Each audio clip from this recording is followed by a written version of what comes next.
அனைவருக்கும் வணக்கம். இன்றைக்கு பெரும்பாலானவர்கள் சாதாரணமாக சந்தித்து கொண்டிருக்கக்கூடிய சில முக்கிய உடல் பிரச்சனைகளை பற்றி நாம் புரிந்து கொள்ள இருக்கின்றோம்.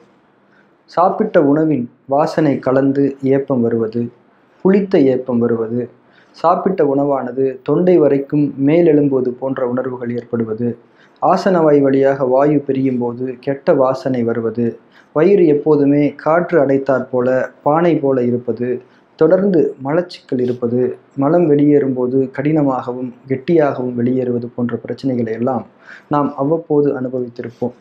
இந்த பிரச்சனைகளை எல்லாம் நாம் சாதாரணமாக எடுத்துக்கொள்ளாமல் மிகுந்த கவனம் கொடுத்து இதற்கான இயற்கை தீர்வுகளை பெறுவதற்கு நாம் முயற்சி செய்ய வேண்டும்.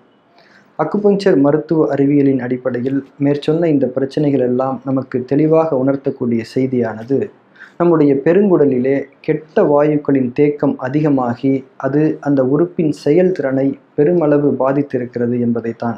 இந்த கெட்ட வாசனை அல்லது துர்நாற்றம் என்பது நமக்கு இரண்டு விஷயங்களை உணர்த்துகின்றன.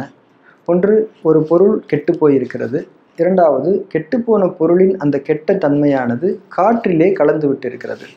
அதாவது தேங்கிய ஒரு சாக்கடையையும் அதிலிருந்து வெளிப்படக்கூடிய துர்நாற்றத்தையும் இதற்கு நாம் ஒப்பாக எடுத்துக்கொள்ளலாம். ஒரு கெட்ட தன்மையானது காற்றிலே கலந்து விடுமானால் அது எங்கும் பரவக்கூடிய ஒரு அபாயம் இருக்கிறது. அதே போலத்தான் இந்த குடல்களிலே இருந்து உருவாகக்கூடிய கெட்ட வாசனையானது காற்றிலே கலந்து விடும்போது அது உடல் முழுக்க பரவி பலவிதமான தீமைகளை நமக்கு ஏற்படுத்தக்கூடிய அபாயம் இருக்கிறது என்பதை நாம் புரிந்து கொள்ள வேண்டும்.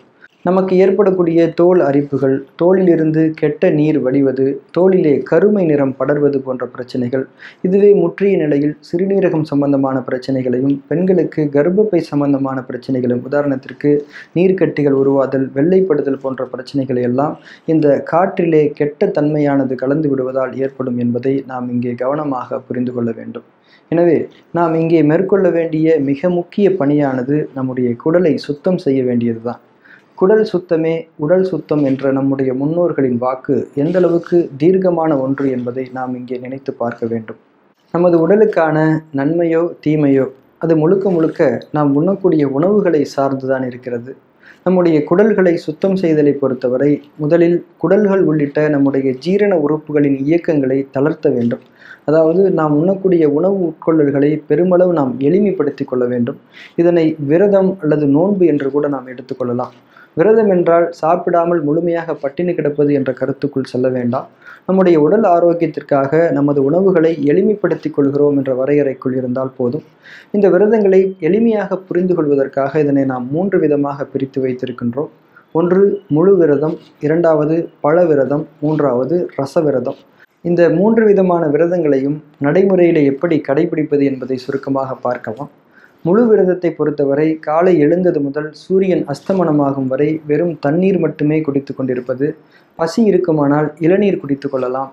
இளநீர் குடிக்கும்போது அதனுடைய தேங்காய் அல்லது வழுக்கையை கண்டிப்பாக சேர்த்தே சாப்பிட வேண்டும். மேலும் வெறும் வயிற்றில் இளநீர் குடிப்பதை தவிர்த்து கொள்வது நல்லது. சூரியன் அஸ்தமனமானதற்கு பின்னால், அதாவது மாலை 6 மணிக்கு மேல் நம்முடைய பசியை பொறுத்து கஞ்சி சாதமோ அல்லது ஆவியில் வேக வைத்த உணவுகளையோ சிறிதளவு சாப்பிட்டு கொள்ளலாம். பசி சுத்தமாக இல்லாமல் இருப்பின் சுத்தமான கறந்த பசும்பாலை சாப்பிட்டு கொண்டு விரதத்தை முடித்து கொள்ளலாம். அதே போல பழ விரதத்தை பொறுத்தவரை காலை எழுந்தது முதல் சூரியன் அஸ்தமனம் வரை எப்போதெல்லாம் பசிக்கிறதோ அப்போதெல்லாம் பழங்கள் மட்டுமே சாப்பிட வேண்டும். புளிப்புச்சுவை மிக்க பழங்களை தவிர்த்துவிட்டு இனிப்பான பழங்களை சாப்பிட்டு கொள்ளலாம்.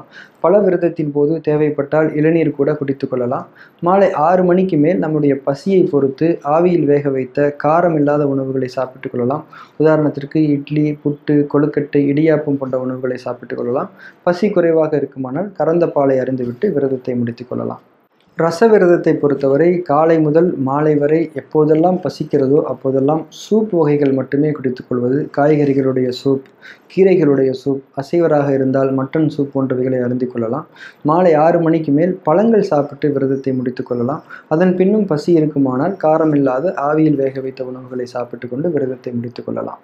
மேற்சொன்ன இந்த விரத முறைகள் நம்முடைய குடல்களை தூய்மைப்படுத்துவதற்காக, அதனுடைய இயக்கங்களை தளர்த்துவதற்காக நாம் செய்யக்கூடிய எளிமையான ஒரு செயல்முறையாகும்.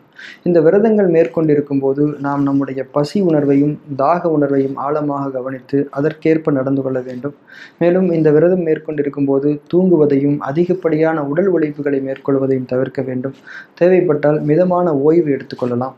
நம்முடைய நோயின் தீவிரத்திற்கு ஏற்ப இந்த விரதங்களை வாரம் ஒரு முறையோ வாரம் இருமுறையோ ஒரு மாதத்திற்கு இருமுறையோ மேற்கொண்டு கொள்ளலாம்.